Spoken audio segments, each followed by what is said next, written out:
All of his co-workers were gone. What could it mean?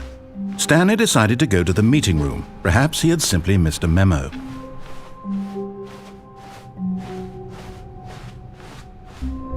When Stanley came to a set of 2 open doors, he entered the door on his left. This was not the correct way to the meeting room, and Stanley knew it perfectly well.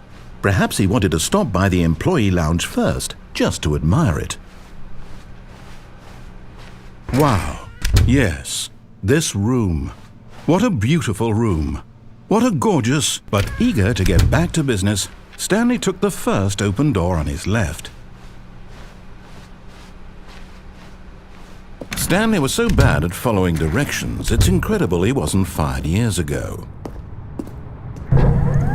Look, Stanley, I think perhaps we've gotten off on the wrong foot here. I'm not your enemy, really, I'm not. I realize that investing your trust in someone else can be difficult, but the fact is that the story has been about nothing but you all this time. There's someone you've been neglecting, Stanley. Someone you've forgotten about. Please, stop trying to make every decision by yourself. Now, I'm not asking for me, I'm asking for her. This is it, Stanley. Your chance to redeem yourself, to put your work aside, to let her back into your life. She's been waiting. That's her, Stanley. You need to be the one to do this, to reach out to her. If you can truly place your... Oh, no, you can't... Did you just unplug the phone? No, that wasn't supposed to be a choice. How did you do that? You actually chose incorrectly? I didn't even know that was possible. Let me double check. No, it's definitely here, clear as day. Stanley picks up the phone. He's taken to his apartment where he finds his wife, and the two pledge themselves to one another. Music comes in, fade to white, roll credits. Not picking up the phone is actually somehow an incorrect course of action. How is that even possible? None of these decisions were supposed to mean anything. I don't understand. How on earth are you making meaningful choices? What did you... Wait a second. Did I just see... No, that's not possible. I can't believe it. How had I not noticed it sooner? You're not Stanley. You're a real person. I can't believe I was so mistaken. This is why you've been able to make correct and incorrect choices. And to think I've been letting you run around in this game for so long. If you'd made any more wrong choices, you might have negated it entirely. It's as though you completely ignored even the most basic safety protocol for real-world decision-making. Or did you not grasp the severity of the situation? Well, I won't have that kind of risk on my watch. I'm going to stop the game for a moment so we can educate you properly on safe decision-making in the real world. Please observe this helpful instructional video. Choice. It's the best part of being a real person, but if used incorrectly can also be the most dangerous. For example, in this scenario, a hypothetical real person named Rupert has a choice. He could invent a machine that eliminates food shortages across the world to make life better for all people. Or he could spend years of hard work forgetting how to read. Which choice would you make? Remember that unlike here, the real world makes sense, and at no time should you make a choice that does not conform to rational logic. If you find yourself speaking with a person who does not make sense, in all likelihood, that person is not real. Allow the person to finish their thought, then provide an excuse why you cannot continue talking. Turn to a partner and practice saying, "My goodness, is it 4:30? I'm supposed to be having a back, sack, and crack." Excellent. Making choices on a regular basis is the best part to a healthy decision-making process. Most medical professionals recommend making at least 8 choices per day. Do you make more than 8? Less? And finally, if you begin to wonder if your choices are actually meaningful and whether you'll ever make a significant contribution to the world, just remember that in the vast infiniteness of space, your thoughts and problems are materially insignificant, and the feeling should subside. At this time, your instructor will guide you in an exercise to test and reinforce the material covered in this video. Welcome back. You may have noticed that this room has begun to deteriorate as a result of narrative contradiction. But not to worry. Now that you're properly informed on good decision-making, we're going to revisit a choice you made just a few minutes ago and see what the correct thing to do would have been. This way, please.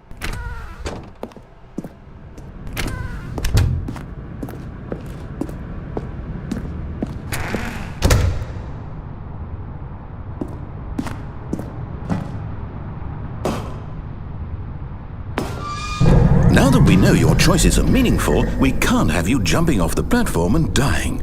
Imagine the main character dying senselessly halfway through the story. That story would make no sense at all. We just need to get you home as soon as possible before the narrative contradiction gets any worse. Unfortunately, it seems this place is not well equipped to deal with reality.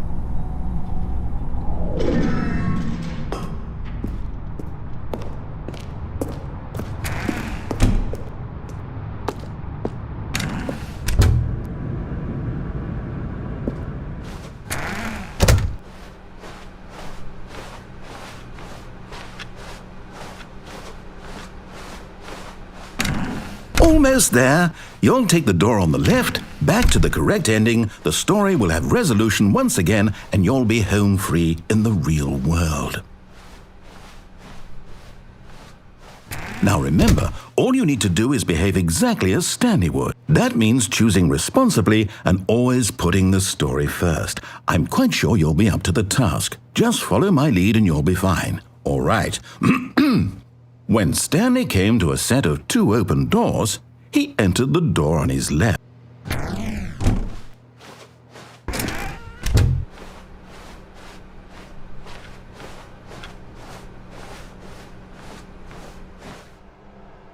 Yet there was not a single person here either.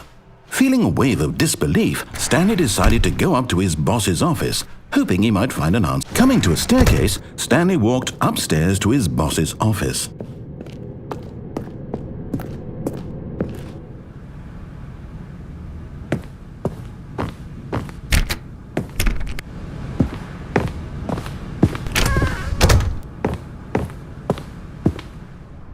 Stepping inside his manager's office, Stanley was once again stunned to discover not an indication of any human life. Shocked, unraveled, Stanley wondered in disbelief who orchestrated this, until he saw the door with a voice receiver next to it.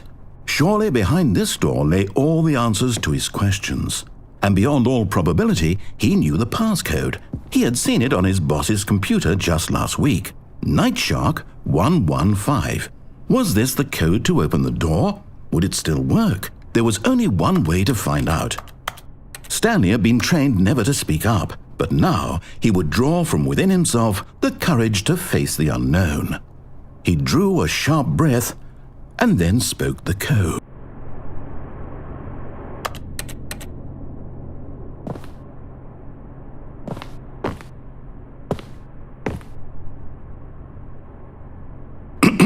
Stanley spoke the code.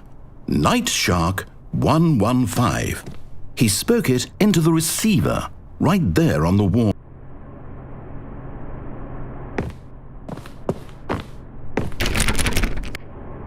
I'm sorry, is there a problem? You didn't mishear me, did you? Please speak the code into the receiver. Otherwise we can't get on with the story. This is a crucial step.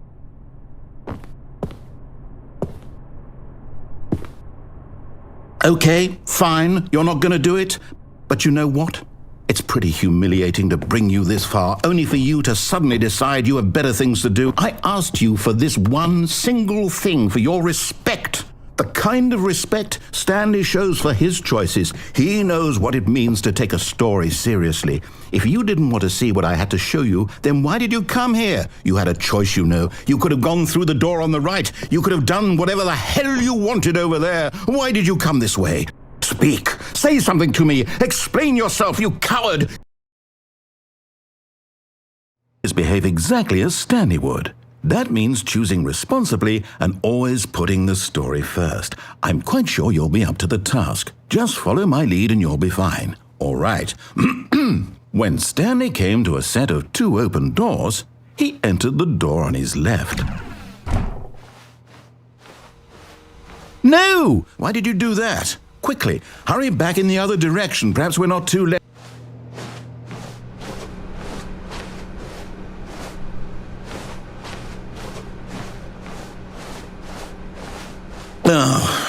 ruined. I can't believe, after everything we talked about, that my story, you've destroyed my work. Why? For what? What did you get out of that? What did you think was so special about seeing the game undone, left here like so much garbage? It's worthless now. And what am I supposed to do? Even if there were a way to continue, would it be worth it? To know that my story is now incorrect? How can I go back to that? I can't erase that knowledge. I'll have to live with it forever, reliving its impossibility forever. I couldn't live that way. Is it better to shut the game down entirely? To willingly destroy all of my work? I don't know. What's the answer? What do I do? What do I do? What do I... No, I have to. I have to shut the game down. I have to. I have to.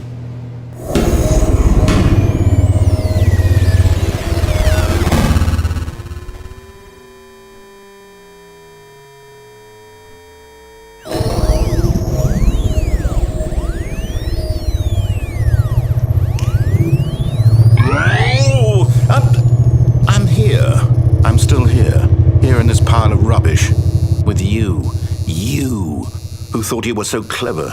Now look where we are. My entire game is destroyed. It was the only thing in the world that was mine, and you've run it into the ground. What, did you think that would be funny? You just had to see? Didn't I impress upon you how important it was to be like Stanley? He actually knows how to do what I tell him to. He understands that if I say to do something, there's a damn good reason for it. That thought hadn't even occurred to you, had it? That there's a world outside of you? You're a child. Oh, my story. If you'd just gone through the door on the left, you would have seen it. There was a whole underground facility. You would have destroyed it and been victorious. It would have been so perfect. I worked so hard on it. I tried so hard to make... When Stanley came to a set of 2 open doors, he entered the door on his left. Stanley? Hello? Is everything okay? Stanley, please. I need you to make a choice. I need you to walk through the door. Are you listening to me? Can you hear me? Is everything all right? Stanley, this is important. The story needs you. It needs you to make a decision. It cannot exist without you. Do you understand me? Whatever choice you make is just fine. They're both correct. You cannot be wrong here. We can work together. I'll accept whatever you do. I simply need you to take that step forward, please. Choose. Do something. Anything. This is more important than you can ever know. I need this. The story needs it. So, you hear me? Are you there? Are you listening to this? Stanley, are you there?